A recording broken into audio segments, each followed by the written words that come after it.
Dans cette vidéo, nous allons voir pourquoi les régimes en préménopause échouent à chaque fois. Dans cette vidéo, je vais te faire gagner du temps, de l'argent, de l'énergie et aussi beaucoup par rapport à ta santé. Donc reste bien jusqu'au bout parce que je vais te donner tous les conseils, ce que je conseille à mes clientes pour vraiment réussir à avoir de beaux résultats et atteindre ton objectif de perdre 10 kilos. Donc déjà, un régime, pourquoi ça mène toujours vers un échec? Tout simplement parce qu'il y a plusieurs choses à prendre en compte. Première chose à prendre en compte, c'est qu'il va y avoir une baisse du plaisir. À partir du moment où le plaisir baisse, déjà ça va être compliqué de le tenir sur du long terme. On ne peut pas enlever tout le plaisir et garder ça à vie. C'est juste impossible. Dans la vie, il va y avoir toujours des moments où il va y avoir des anniversaires, des mariages, il va y avoir Noël, Pâques et on a besoin de plaisir dans l'assiette. Donc ne pas avoir quelque chose de à chaque fois sain. Donc déjà les régimes, c'est voué à l'échec parce qu'on enlève tous les plaisirs. Une autre chose aussi très importante à prendre en compte, c'est que ça rajoute aussi de la frustration. Beaucoup de frustration, pourquoi? Parce que justement, on va enlever beaucoup de plaisir, on va enlever des choses que l'on aime manger, qu'on aimerait manger et qu'au final, non, dans le régime, c'est pas possible parce qu'il faut respecter à la lettre, il faut respecter le nombre de calories et surtout pas ne surtout pas dépasser, ce qui fait qu'il y a beaucoup de frustration. Et il y a aussi beaucoup de contraintes. Pourquoi? Parce qu'il va falloir respecter, il va falloir suivre le nombre de calories, compter ses calories pour réussir à faire un déficit calorique. En préménopause, ça ne fonctionne pas comme ça. Pourquoi? Parce qu'il y a un chamboulement hormonal, le métabolisme ralentit, donc il y a beaucoup de choses à prendre en compte. Si on ne prend pas en compte ce chamboulement hormonal, on peut ne pas avoir de résultat. On peut très bien mettre en place le déficit calorique, il n'y aura pas de résultat. Donc il faut vraiment prendre en compte ce chamboulement hormonal. Alors comment prendre en compte ce chamboulement hormonal? Il va falloir comprendre. L'un des soucis aussi des régimes, c'est qu'on va appliquer quelque chose de manière bête et méchante, on ne va pas comprendre ce qui se passe et on va le mettre en place. Et dès qu'on a fini le régime, qu'est-ce qui se passe? On n'a rien compris et on reprend tout le poids. Donc très souvent, ça se passe comme ça dans les régimes. Et voire la majorité du temps, moi, toutes celles que j'ai en appel bilan de forme, c'est ce qu'elle me raconte à chaque fois.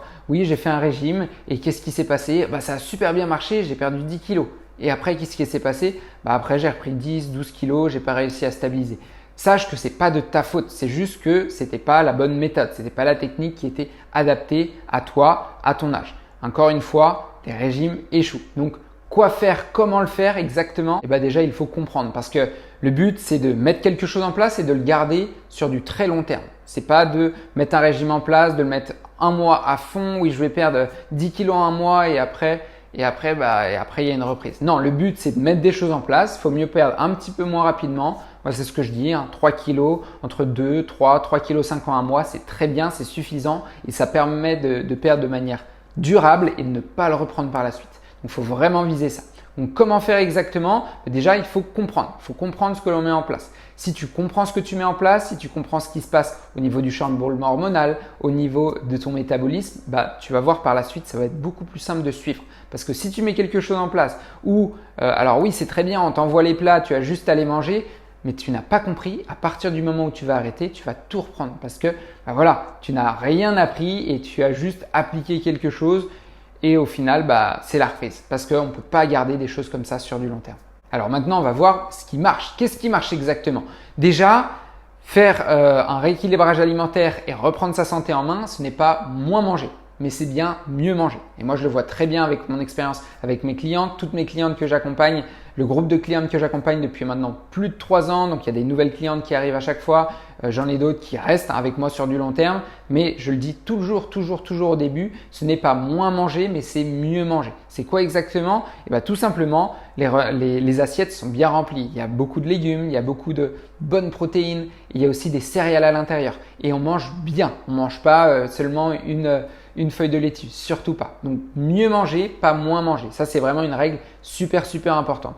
Deuxième chose à prendre en compte, c'est d'être sûr d'avoir les bons nutriments qui arrivent dans le corps. Donc les protéines, les glucides, les lipides, ça c'est juste primordial et ne pas couper, ne pas se dire ou ne pas écouter comme quoi oui, il faut enlever tous les glucides ou alors les lipides, les matières grasses, c'est ce qui fait grossir. Non, le corps a besoin des trois, les glucides, les lipides, les protéines, bien apporter les trois dans les bonnes portions et c'est comme ça que tu vas réussir à perdre du poids.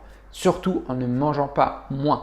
Et aussi quelque chose de très important, c'est de prendre en compte les vitamines parce que le corps a besoin de vitamines et il faut bien apporter les bonnes vitamines à ton corps pour qu'il puisse bien fonctionner et pour que tu puisses perdre ce poids sur du long terme. Une autre chose très importante aussi à prendre en compte, c'est de manger au bon moment. Pourquoi? Parce que si on va venir faire par exemple 6 repas, parfois j'entends ça, oui moi je prends 6 repas dans la journée parce que ça permet de prendre des plus petites quantités, d'avoir moins faim. Oui mais le problème c'est que si on prend 6 repas, ça fait 8 heures, 10 heures, midi, un autre dans l'après-midi, un autre en fin de journée, un le soir. On ne va pas laisser l'estomac au repos, il ne va pas y avoir de zone de déstockage et ça va être juste impossible de perdre du poids. Donc manger au bon moment, avoir le bon nombre de repas dans la journée, ça c'est aussi primordial, c'est aussi important que avoir les bons nutriments, avoir les bonnes vitamines. Ça, il faut aussi le prendre en compte et ça fait partie justement par rapport au chamboulement hormonal de bien prendre en compte ça par rapport au nombre de repas que tu prends dans la journée. Une autre chose à bien appliquer, c'est le fait de comprendre ce que tu fais, comprendre ce que tu mets en place parce que encore une fois, si tu vas t'inscrire à un régime, que tu mets quelque chose en place, que tu ne comprends rien, tu appliques juste bêtement les choses, tu ne vas pas réussir et c'est 100% voué à l'échec. C'est pour ça que moi j'en parle à chaque fois. Encore une fois au début de l'accompagnement, je leur dis toujours à mes clientes, est-ce que ça, ce que l'on met en place, tu peux le tenir sur du long terme? Et à chaque fois la réponse c'est bah oui parce que on n'enlève pas les plaisirs, ce n'est pas frustrant, c'est très simple à mettre en place donc oui. Donc là, il va y avoir une perte de poids, il n'y aura jamais de reprise par la suite. Donc vraiment comprendre et le faire de manière très simple, ne pas faire quelque chose de compliqué. Donc prochaine fois où tu vas mettre quelque chose en place pour ta santé, pour perdre du poids, surtout pense à cette phrase quand tu le commences, est-ce que tu peux le garder sur du long terme? Ok? Et la réponse doit être oui. Si la réponse est non, arrête tout de suite. Pourquoi? Si tu dis non, ça je peux le tenir seulement un mois, alors il y a deux choses. Soit tu vas perdre du poids et tu vas tout le reprendre par la suite, soit tu vas rien perdre du tout. Donc c'est voué à l'échec. Donc arrête tout de suite et mets quelque chose en place que tu vas pouvoir garder sur du long terme. Dernière chose très importante à mettre en place lorsque tu veux reprendre ta santé en main et être sûr que ça ne soit pas un échec. Donc oui, il y a tout ça, tout ce que j'ai dit auparavant à prendre en compte, mais il y a d'autres choses aussi à prendre en compte parce que très souvent, on peut aller voir un très bon diététicien par exemple et ne pas avoir de résultat. Mais qu'est-ce qui se passe? C'est parce qu'il y a d'autres choses à prendre en compte. Il n'y a pas que l'alimentation.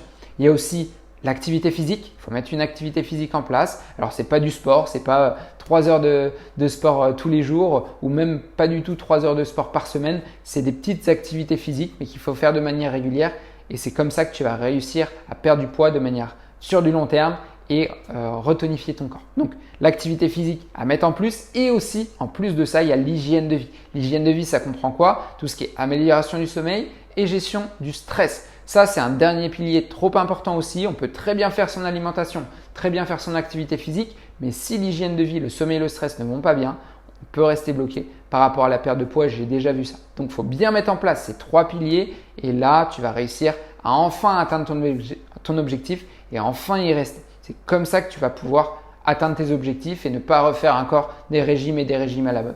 Moi, avec la méthode MetaMove qu'on utilise, la méthode que j'ai créée, c'est comme ça que l'on travaille. C'est sur du long terme et c'est sans reprise par la suite. Si tu veux plus d'infos par rapport à ça, n'hésite pas à commenter info juste en dessous dans les commentaires. N'hésite pas aussi à me dire ce que tu as pensé de cette vidéo, si ça t'a apporté, qu'est-ce que ça t'a apporté exactement et qu'est-ce que tu retiens de tout ce que je t'ai enseigné ici.